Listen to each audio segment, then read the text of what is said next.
नमस्कार, मैं हूं अमरीश कुमार। आज मैं आपको राष्ट्रपति के अभिभाषण, प्रेसिडेंट के एड्रेस के बारे में आपको बताने वाला हूं। ये हमारे पॉलिटी के खंड के लिए, राज्य व्यवस्था के खंड के लिए काफ़ी महत्वपूर्ण है ये। जैसे कि आप लोगों को पता है कि राष्ट्रपति जी हर जनरल इलेक्शन, मतलब पहला जब आम चुनाव होता है और सरकार जब पहली बार लोकसभा में जाके बैठती है, तो उसके सेशन के, उस सत्र के पहले दिन राष्ट्रपति जी आके अभिभाषण करते हैं। ये चीज़ क्लियर है। उसके बाद हर साल जो है राष्ट्रपति जी अभिभाषण करते हैं पहले सत्र में। तो पहला सत्र कौन सा हो गया? Budget session. जब भी बजट सेशन स्टार्ट होता है तो बजट सेशन के लिए जो है राष्ट्रपति जी हमारे अभिभाषण करते हैं। तो मतलब राष्ट्रपति जी, प्रेसिडेंट साहब जो हैं, अकॉर्डिंग टू आर्टिकल 87, अनुच्छेद 87 के अनुसार राष्ट्रपति जी जनरल इलेक्शन के पहले दिन फर्स्ट सेशन में, सत्र में अभिभाषण करते हैं। उसके बाद हर साल जब बजट सेशन होता है उस समय हर साल जो है एवरी ईयर वो फर्स्ट डे अभिभाषण करते हैं। उनके साथ ही बजट सेशन शुरुआत होता है। तो ये चीज़ आपको समझ में आई होगी कि राष्ट्रपति का जो अभिभाषण है वो कब कब होता है। राष्ट्रपति के अभिभाषण का, एड्रेस का जो कह सकते हैं आर्टिकल है, अनुच्छेद है, मैं आपको बता चुका हूं कि अनुच्छेद जो है आर्टिकल 87 है।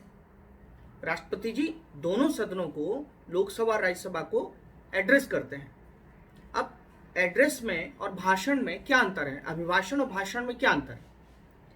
जो राष्ट्रपति का स्पीच होता है, राष्ट्रपति का जो अभिभाषण होता है, उसमें राष्ट्रपति जी क्या बताते हैं? राष्ट्रपति जी अपनी स्पीच में हाईलाइट करते हैं कि गवर्नमेंट की पॉलिसीज क्या हैं, गवर्नमेंट की नीतियां अगले साल में क्या रहेंगी, अपकमिंग ईयर में गवर्नमेंट की पॉलिसीज क्या रहेंगी, गवर्नमेंट की वरीयताएं क्या रहेंगी, गवर्नमेंट की प्रायोरिटीज क्या रहेंगी, और साथ ही साथ जो है गवर्नमेंट के एजेंडा और गवर्नमेंट का डायरेक्शन क्या होगा, इसका पूरा एक ब्यौरा जो होता है राष्ट्रपति उसको पढ़ के सुनाते हैं। समझ में आया होगा आपको? सरकार के बारे में, सरकार की जो नीतियां हैं, उनकी जो प्रायोरिटीज़ हैं, उनकी जो वरीयताएं हैं, उसको राष्ट्रपति पढ़ के सुनाते हैं, इसलिए इसको अभिभाषण कहते हैं। ठीक है। राष्ट्रपति के अभिभाषण के बाद जब राष्ट्रपति अभिभाषण करके चले जाते हैं तो फिर सदन शुरुआत हो जाती है, सदन की सत्र शुरुआत हो जाती है, और उसके बाद जो है एक धन्यवाद प्रस्ताव लाया जाता है जिसे हम मोशन ऑफ थैंक्स कहते हैं। ये बहुत महत्वपूर्ण होता है motion of thanks. Motion of thanks जो होता है, एक तरीके से राष्ट्रपति के जाने के बाद राष्ट्रपति जी को धन्यवाद दिया जाता है कि राष्ट्रपति जी आप यहाँ आए, आपका बहुत बहुत धन्यवाद। ये जो है मोशन ऑफ थैंक्स है वो आर्टिकल 86 क्लॉज 1 और 86 क्लॉज 1 के साथ साथ जो है आर्टिकल 87 क्लॉज 1 से रिलेटेड है। ये संविधान में प्रावधान दिया गया है। उसके बाद जो रूल्स ऑफ प्रोसीजर हैं, right, conduct of business in the Lok Sabha में जो नियम और कानून है, उस नियम और कानून में जो रूल 16 है और रूल 24 है लोकसभा का, उसके अंतर्गत जो है ये मोशन ऑफ थैंक्स आता है। मैं आपको बताना चाहता हूं कि जो मोशन ऑफ थैंक्स होता है ये राष्ट्रपति के जाने के बाद दोनों सदनों से इसको पास होना चाहिए, और इसके फेलियर का मतलब ये होता है, अगर ये मोशन पास नहीं हो पाता है तो इसका मतलब होता है कि सरकार गिर जाती है।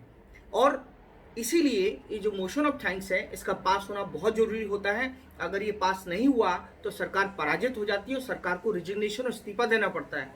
इसलिए मोशन ऑफ थैंक्स बहुत इंपॉर्टेंट है, और मोशन ऑफ थैंक्स जो है एक नो कॉन्फिडेंस मोशन के रूप में माना जाता है, एक अविश्वास प्रस्ताव के रूप में माना जाता है। तो मैंने संक्षेप में आपको जो है, चूंकि आज ये चर्चा में है तो मैंने सोचा क्यों ना आपको इसके बारे में बताया जाए, तो मैंने आपको जो है राष्ट्रपति के अभिभाषण के बारे में वो सारी जानकारियां संक्षेप में आपको दी। थैंक यू, धन्यवाद।